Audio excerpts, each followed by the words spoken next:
No, tak v prvom rade ďakujem pekne za to privítanie. Vidím, že ste ho od minulého roku aj prepísali a spravili ste to veľmi pekne. Nechcem moc otáľať, lebo je tu dosť veľa vecí, ktorých by som chcel povedať k tejto téme. Tí z vás, ktorí ste už boli na nejakej mojej prednáške, možno viete, že sa nikdy nedržím tak úplne témy, lebo takým môjim najdlhším špeciálnym záujmom sú ľudia. A tie prednášky, ktoré robím, sa teda väčšinou ľudí týkajú. A tým pádom mi často napadá veľa vecí, ktoré by som chcel povedať. No a v takom prostredí, teda keď prednášam, tak mi to príde hlúpe nevyužiť. Začal by som túto prednášku slovami môjho obľúbeného spisovateľa.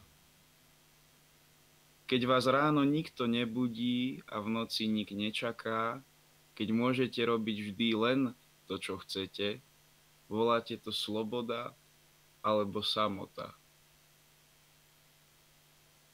Táto prednáška má síce názov Autizmus a samota, ale ja som sa nejako názorovo posunul už k tomu, že sa snažím teda nerozdeľovať ľudí na autistov a neautistov.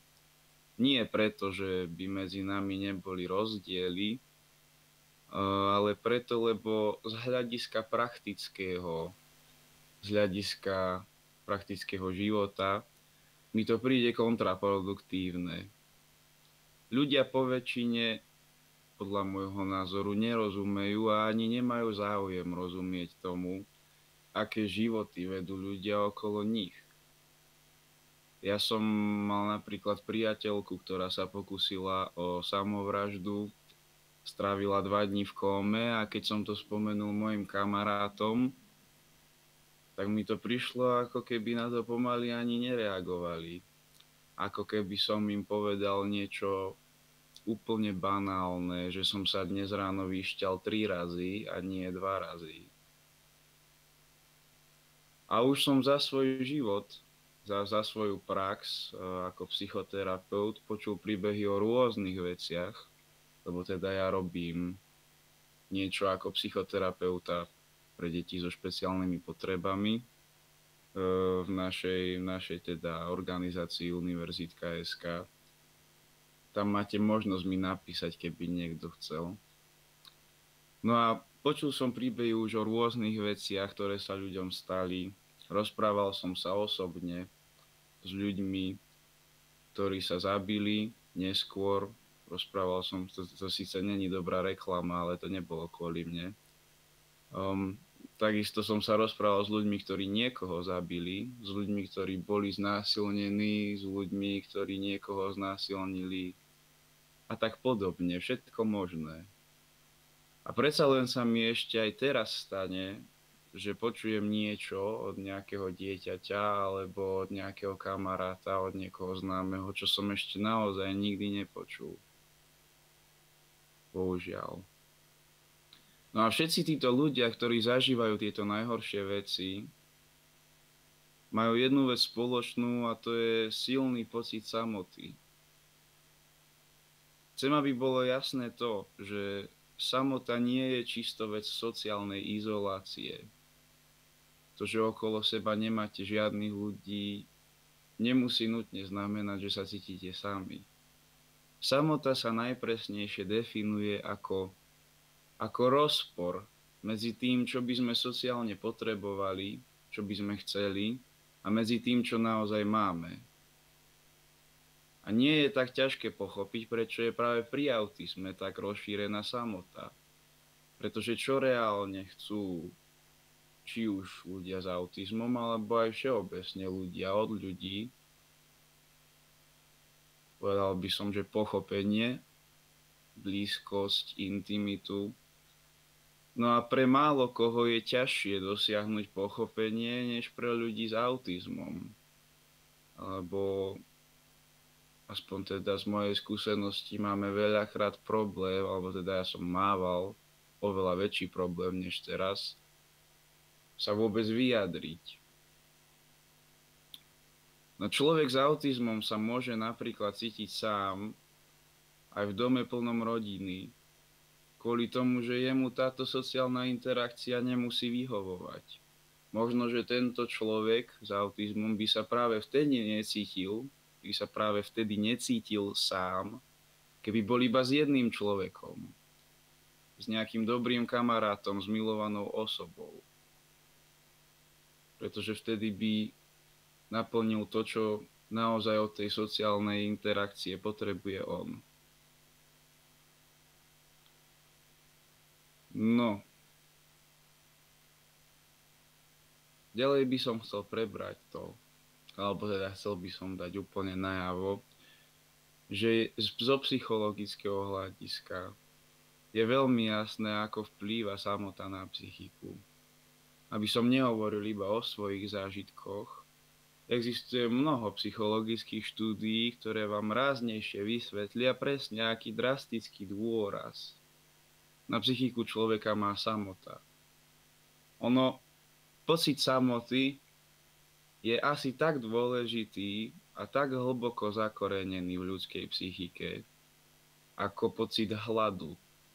Takisto, ako sme v minulosti potrebovali vyhľadávať jedlo na to, aby sme prežili, potrebovali sme vyhľadávať aj ľudí na to, aby prežili naše gény. Aby sa naše gény presunuli na ďalšiu generáciu.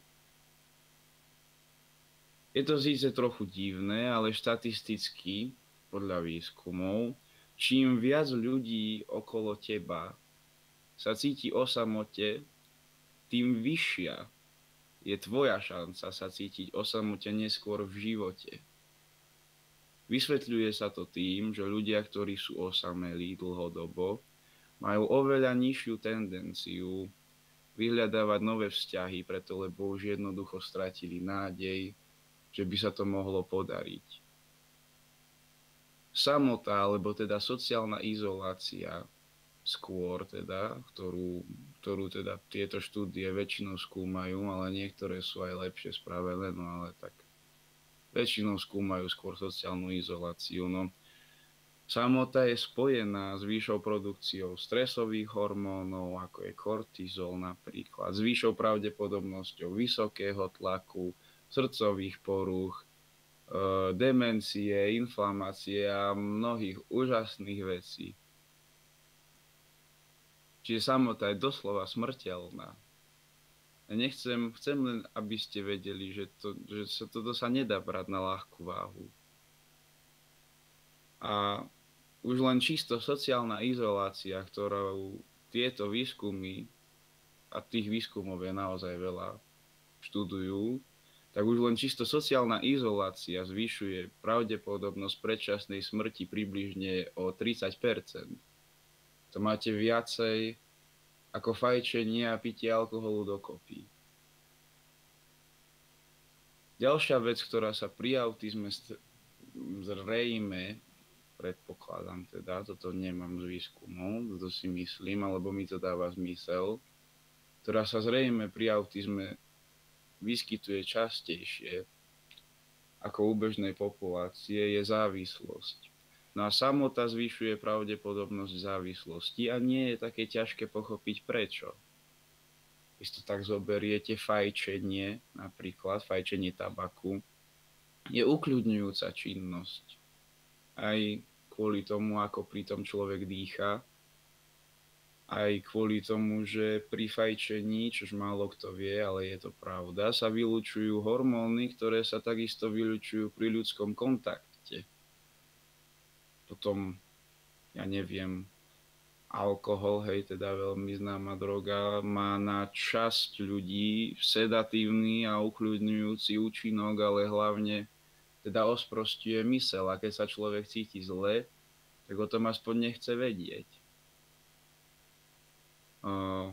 Dajme tomu opiáty, čo už sú také ťažšie drogy.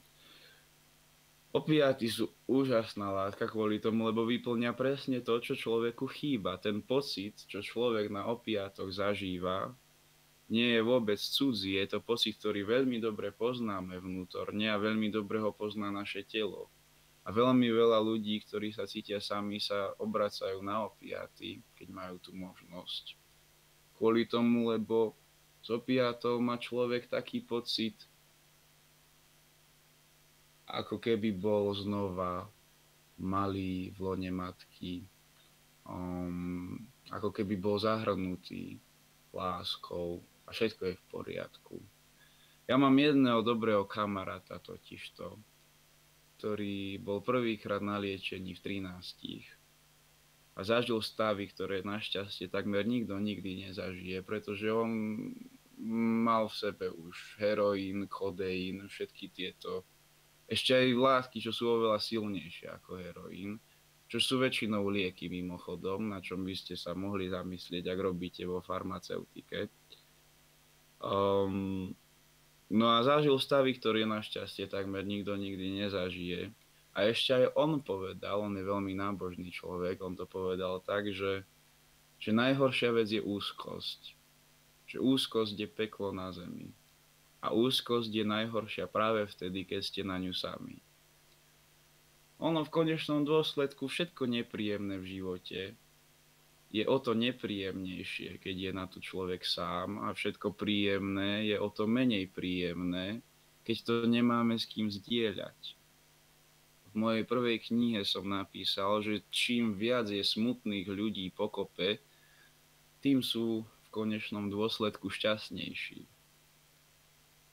Lebo určite ste si všimli, niektorí z vás, lebo vy ste všímaví ľudia, predpokladám, že teraz si všímate mňa, tu som, že ľudia sa zvyknú tak trochu pretekať v tom, ktorému je horšie, kto má ťažší život, kto sa dneska cíti viac katastrofálne. A to je z toho dôvodu, lebo si všetci myslíme, že ten druhý človek, ktorému to hovoríme, nedokáže pochopiť to, presne ako strašne zle sa my cítime.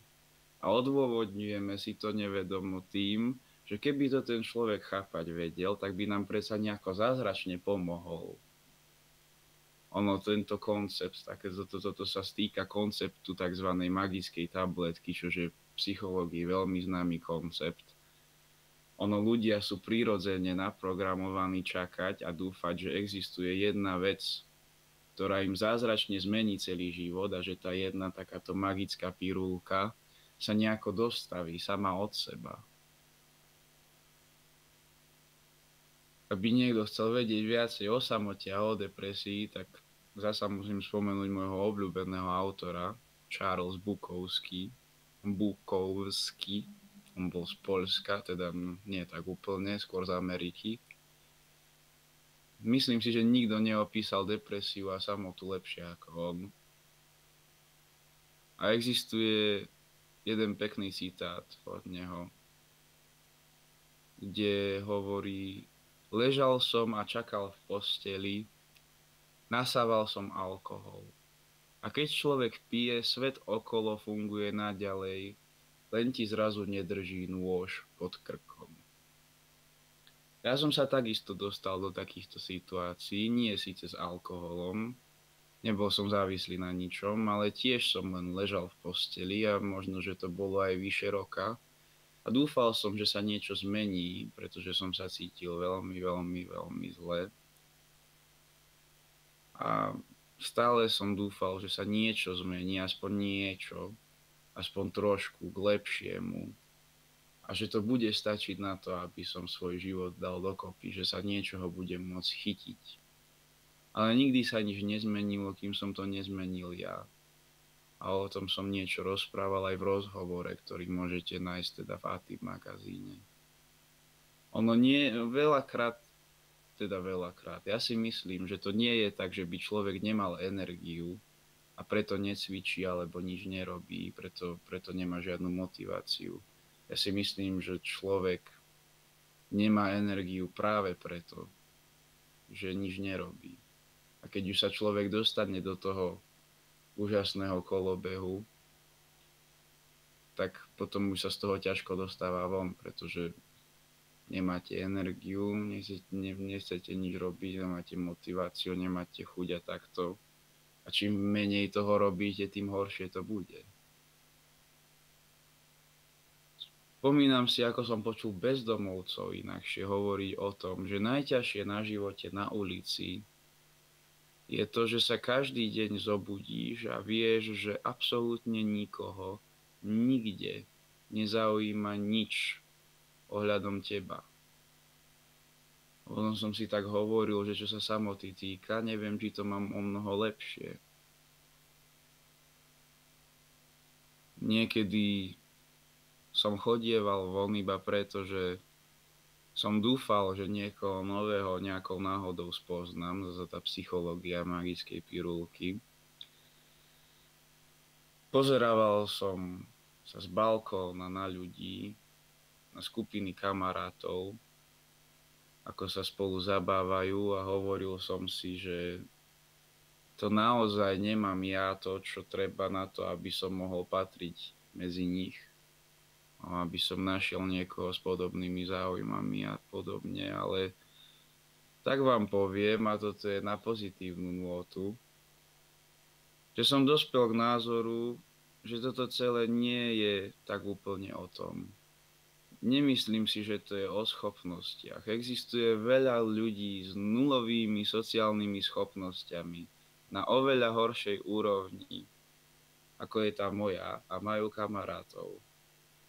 A prečo? No pretože žijeme v dobe, kedy sa ľudia spoznávajú v škole, v práci a na internete. Tí extrovertnejší teda ešte v kluboch, no ale ide o nás introvertov.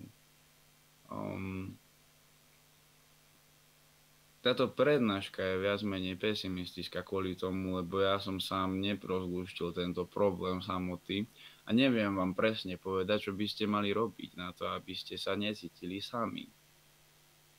Akurát vám môžem povedať to, že je jednoduché zabudnúť na to, že nás mnohí ľudia naozaj majú radi, aj vtedy, keď nemôžu byť pri nás. A pocit opustenia sa potom zosilňuje k pocitu zbytočnosti. Je veľmi dôležité si tieto veci nepripúšťať.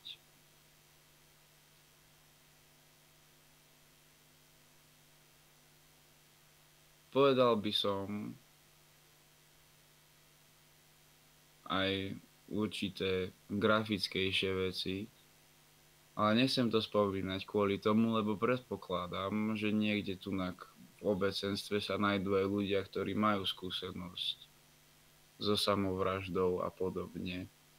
Preto by som bol radšej, keby ste sa ma teda niečo opýtali a túto prednášku by som predčasne ukončil slovami jedného nemenovaného väzňa.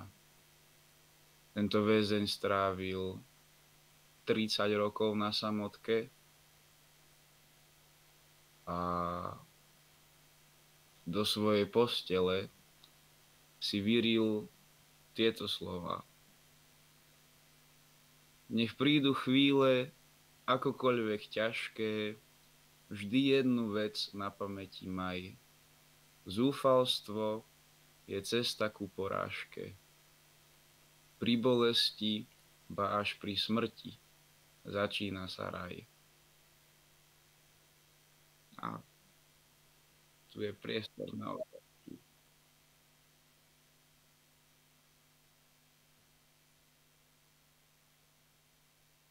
Tak, teď je teda prostor na dotazy, tak já jdu mezi vás.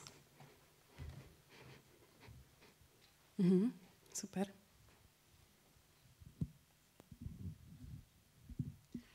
A děkuju moc. Bylo to jako silné téma, ale úžasné a děkuju moc za tu přednášku. A já doufám, že se mi podaří jako podat ten můj dotaz podle mých představ, aspoň tady mám teď v hlavě. A mám syna, kterému je 8, a je čerstvě diagnostikovaný, je Asperger, má k tomu ADD, ale to není podstatný. A je to pro nás takové jako nové, ačkoliv samozřejmě on ty rysy jako projevoval už dlouho. A on velmi touží po samotě, po sociální izolaci. Má opravdu jako velmi aktivní odpor k docházce do školy, k jakýmkoliv jako aktivitám, kdy ho chceme dostat z domu a z té jeho ulity, do které on se jako opravdu hodně aktivně schovává. Já sama si myslím, že jsem taky na spektru, ač nejsem diagnostikovaná a jsem asi taky dvojitý agnostik. Takže pro něho mám i pochopení a o to více sama jako váhám, nakolik ho mám nechat v té jeho samotě, nakolik ho mám z ní jako aktivně vytahovat. A jestli, a možná ten dotaz, teď vlastně nevím ani, co se chci zeptat, jo? Jestli vlastně to, když ho nechám v té jeho jako samotě, po které touží, jestli právě a to potom nespůsobí třeba ty deprese v budoucím věku, nakolik ho mám jako proti jeho vůli se snažit co nejvíce zapojit do nějakých jako sociálních aktivit. To je vše. Ja by som veľmi rád odpovedal na vašu otázku, ale zachytil som z nej asi každé tretie, štvrté slovo, lebo bude mi to musieť niekto trošku ešte zrekapitulovať. Jakube, slyšíš mě? Teba počujem, ale... Tak já to zopakuju.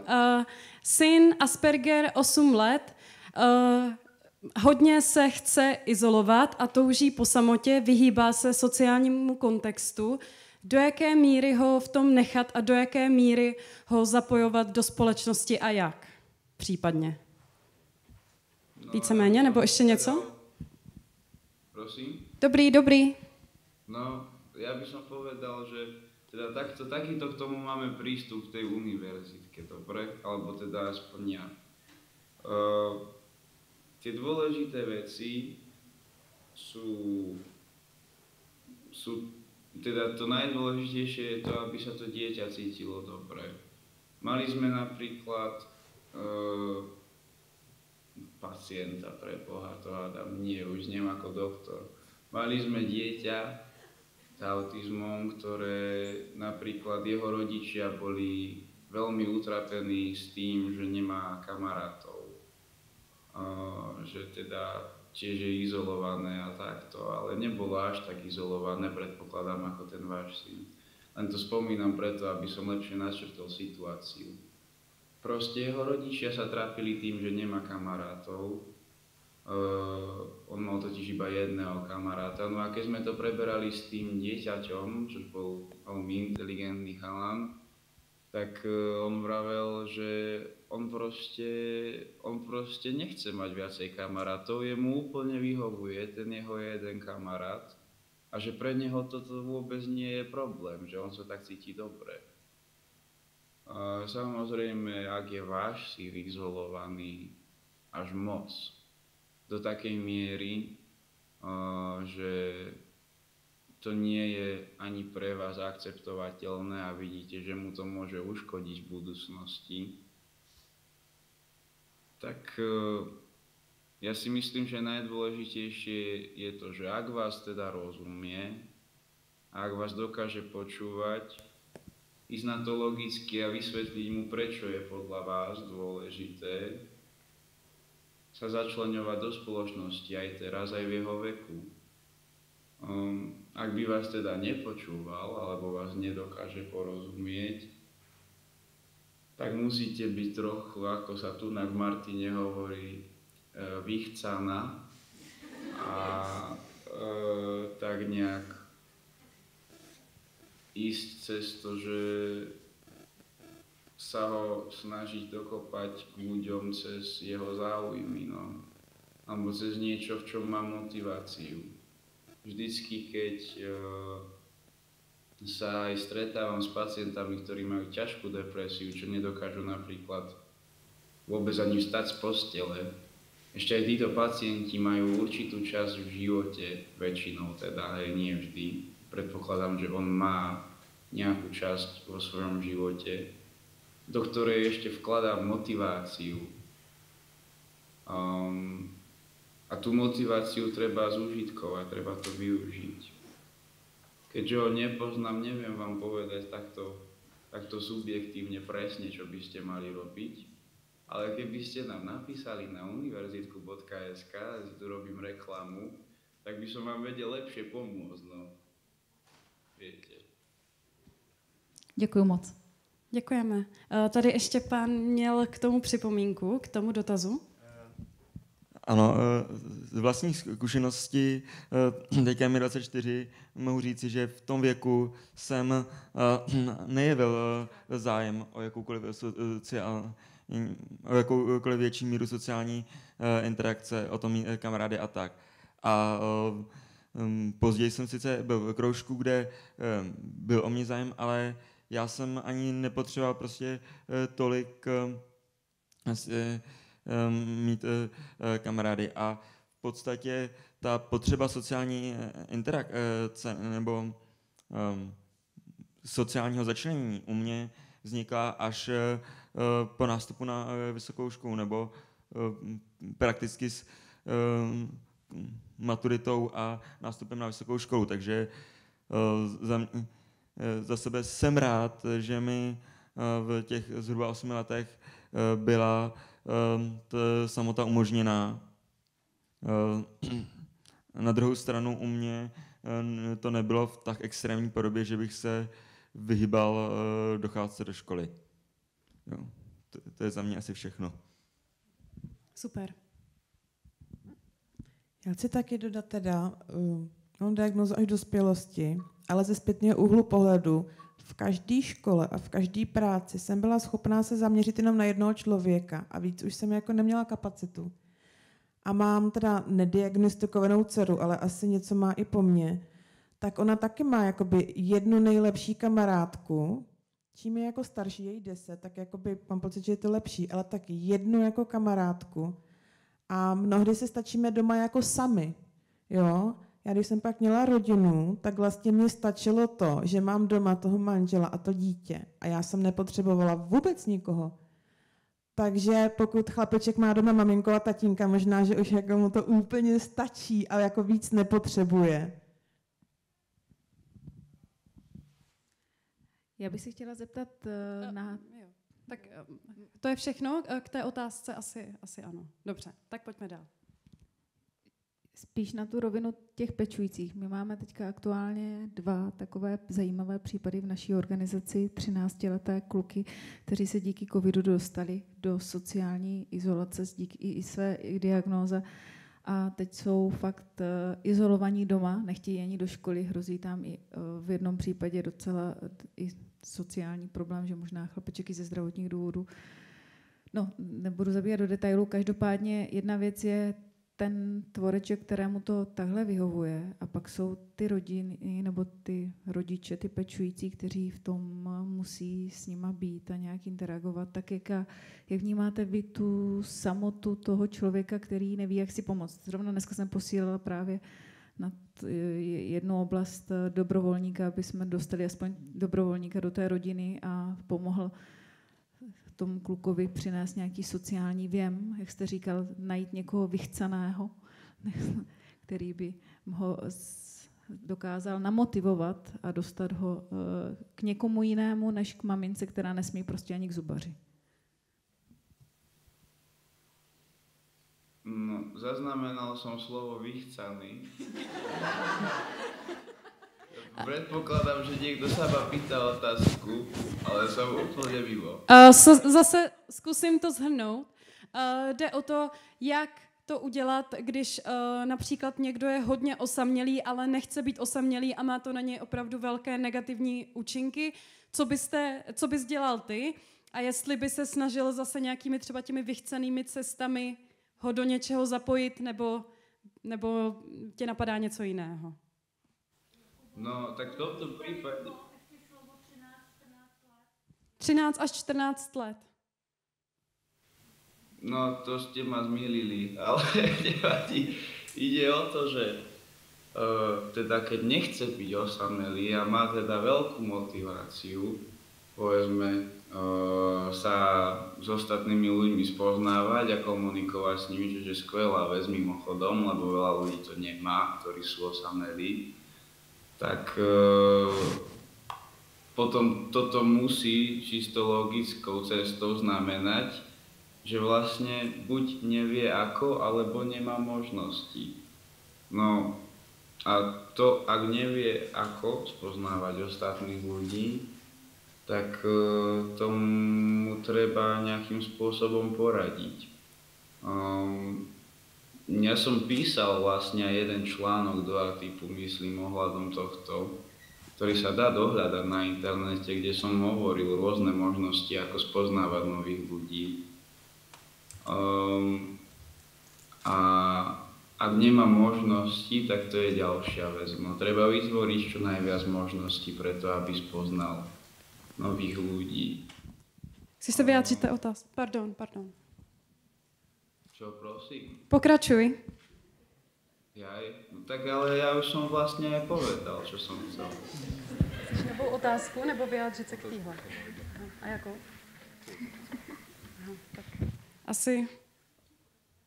Jo, nebo je tady ještě jedna otázka, ale nevím, jestli... No.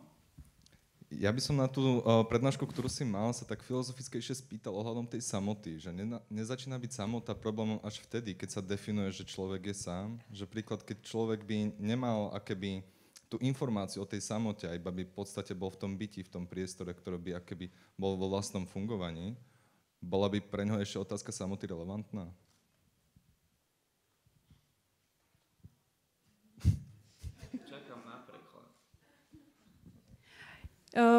Jestli samota není určená jenom tím, že si řekneme, že jsme sami, a kdybychom si neřekli, že existuje samota a jenom byli v tom prostoru, tak jestli by náhodou to nebylo irelevantní a přestali bychom se cítit sami například. Když bychom... Takéto metafyzické otázky máme. No tak ono ide o to, že v konečnom dôsledku to človek môže brať veľmi stoicisticky a povedať si, že keď ja sa necítim sám, ja nie som sám, ale ono telo nikdy neklame ohľadom týchto vecí. Ja som vravel, že tá samota je u nás moc hlboko zakorenená na to, aby sme ju dokázali, ako to nazvať, oklamať iba myšlienkami. Ono to pomáha, keď sa človek dokáže naučiť fungovať sám. Ale ten efekt už samotnej sociálnej izolácie, ktorú častokrát tie štúdie, teda psychologické, skúmajú, tak podľa tých štúdií už samotný efekt tej sociálnej izolácie je veľmi nebezpečný pre telo. Sú ľudia, ktorí sa dokážu naučiť žiť s tým, ale ešte aj pre tých ľudí je to nebezpečné. Čiže ja by som sa nevydával touto cestou, lebo ja som sa snažil asi, 2 roky dozadu a poznám aj jeden môj najlepší kamarát. Sa teda vydal tou cestou, že sa snaží byť absolútne nezávislý od hocičoho, čo je okolo neho a takisto od ostatných ľudí. A je to jeden z najsmutnejších ľudí, ktorých poznám. To môžem povedať na toto iba svoj názor, lebo vec metafyziky je vec názoru. A to je to, že by som to neodporúčal. Ja si myslím, že samota z toho objektívneho hľadiska takisto existuje a netreba ju podceňovať. Super. Moc děkujeme za odpovědi, děkujeme moc za přednášku. A teď už dáme prostor teda dalšímu přednášejícímu, takže my už se s Jakubem rozloučíme. Moc děkujeme, ještě jednou potlesk.